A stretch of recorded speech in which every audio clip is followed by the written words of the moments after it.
Live, local, now. This is the news at Daybreak. All right, St. Patrick's Day less than 24 hours away. With Vice President Mike Pence visiting our area, there are changes in security. Team coverage this morning with more on what you need to know before you head to downtown Savannah to celebrate. It is 7 o'clock on your Friday morning, St. Patrick's Day Eve. Thanks for waking up and watching the news at Daybreak. I'm Syria Sandlin. And I'm Russ Riesinger. St. Patrick's festivities really kicking in today. Let's take a live look right now. Outside from the WTOC Dozier Law Riverfront Skycam, you see a lot of the tents already being set up along River Street for tonight's festival. That's right. And Cutter Martin joins us now. The weather is cool today, but you may need to bring an umbrella tomorrow. Yeah. What do you think? Yeah. I'm not going to bring one. I'm not an umbrella I'm not, user, yeah, so that's the wrong I'm person. not going to bring one. I do have a brief side note, though. Some people ask on Facebook why I'm not wearing green. I cannot wear green on the green wall. But it's because he's the Grinch. And we do not, no, that's not You heard he is green. We do not have rain on Safe Touch Security First Alert Live radar now. We are dry. And tomorrow we could have a few showers. So if it is no extra trouble to you, then sure, bring rain gear just in case. But it will be isolated, the rainfall that we do see. I think Statesboro, Oak Park, Baxley, even more so Hampton County, Screven County, seeing a slightly greater rain chance coming up tomorrow, St. Patrick's Day. So we're keeping an eye on it. No major changes overnight from when you watched Jamie last night at 11. Today's forecast, mostly sunny, a few more afternoon, evening clouds. High temperatures today, and we are absolutely dry in the middle to upper 70s. So it's going to be a warm day out there. Now I'm helping you plan driving in today, tomorrow St. Patrick's Day, still celebrating Sunday. I'll have your 3-day forecast coming up here at 7:10. Do you want to talk about traffic, though, this morning outside with the WTOC Gym Casino Traffic Tracker? We were on Bay Street, also just a couple blocks away from Ellis Square. Everything was fine, traffic moving along smoothly, but the setup has begun. There are some barrels and some guards out there. Right now we are still in the downtown area, and we are going to the south side here. Going to check on traffic 204 Abercorn in just a moment. The northwest side, though, right now on the maps, we are in the green, just a little slower now. Effingham County line back down to Georgia 30-21, but actually not as slow as it normally is this time of morning. Maybe people have the day off. So far, so good. I'll have a look at your 21 southbound drive times coming up in just a few minutes.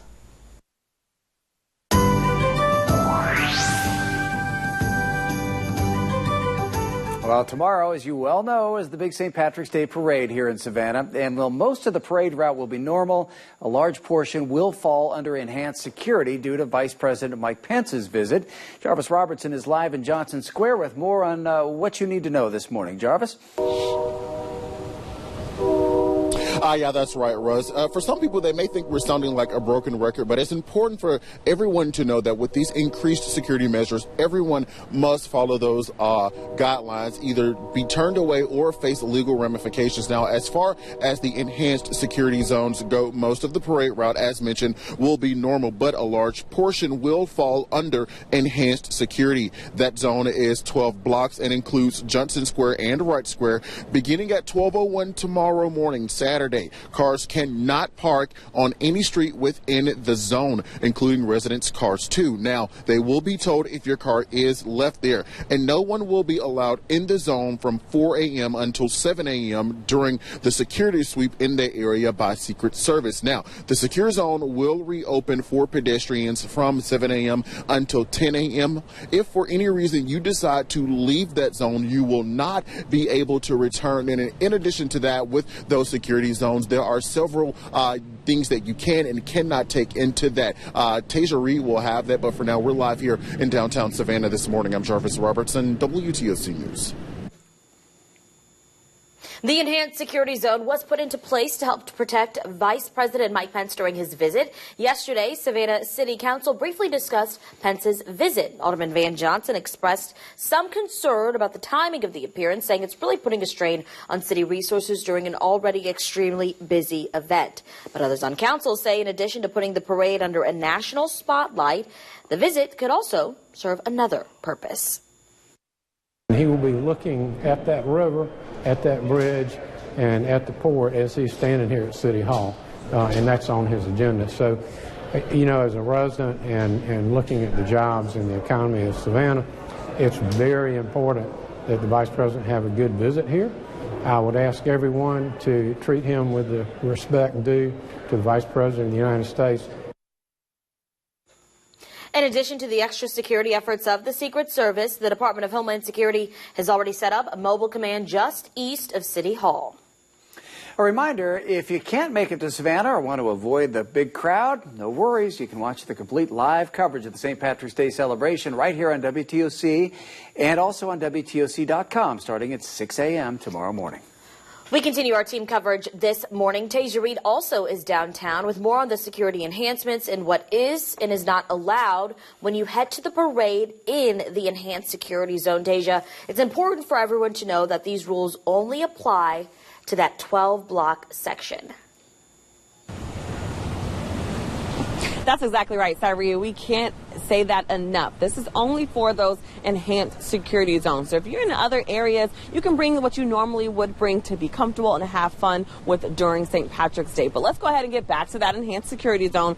Let's talk about some of the things that you cannot bring because many items are not allowed. So you cannot bring coolers, alcoholic beverages, bags, including purses, umbrellas, or even flags on sticks. Now, you can bring strollers, blankets, cameras, small bags for baby items, and you also can bring a clear and sealed water bottle. A lot of people were asking about that because, you know, people will get dehydrated. So you can bring water, but it just has to be in a sealed plastic water bottle. Now, the ACLU as well as the Claiborne Law Firm later today around 9:30 this morning in Wright Square, they are having a press conference because they say that some of those violate their First Amendment rights, especially not being able to have signs on sticks or those flags on the sticks. So we'll be sure to bring you the very latest with that coming up later on.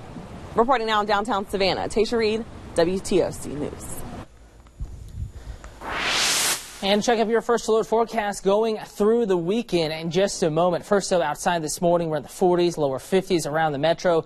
And live outside with the WTOC, this is actually in the low country. A look at 278 near the 95. Everything moving along pretty smoothly. No major issues out there. So low country, that's the case. Also very similar conditions here in the city of Savannah. Gorgeous start to the day. Your 3-day forecast, upper 70s to near 80 today. There is no rain, a light breeze, plenty of sunshine, about as nice a Friday as you can ask for. St. Patrick's Day, 30% chance of rain, primarily late morning into the afternoon hours. Again, breaking down St. Patrick's Day for you. Morning conditions, the parade time, temperatures quickly warming through the 50s into the 60s, keeping your rain chance isolated, very, very low in the early morning hours. But by afternoon, late morning, maybe 11 o'clock to noon, deeper into the afternoon and evening, a 30% chance of isolated showers, temperatures reaching highs near 80. So the parade's going to be a warm one, and then cooling back into the 60s after sunset, keeping an isolated rain chance in the forecast for Sunday.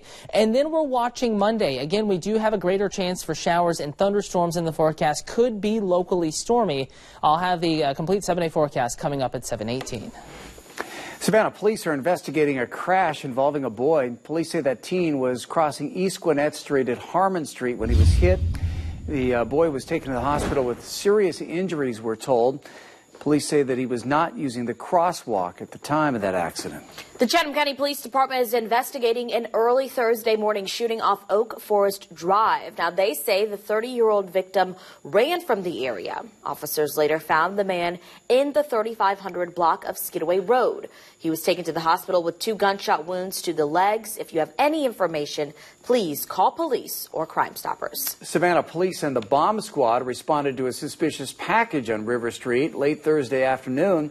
Officers closed off about a quarter mile of the street. Businesses, restaurants, and shoppers all had to evacuate the area. Savannah police used their specialized bomb robot to assess the package, and they found no danger. That area was reopened a short time afterwards. Without a warning, tons of concrete crushed people in their cars as a bridge collapsed in Florida.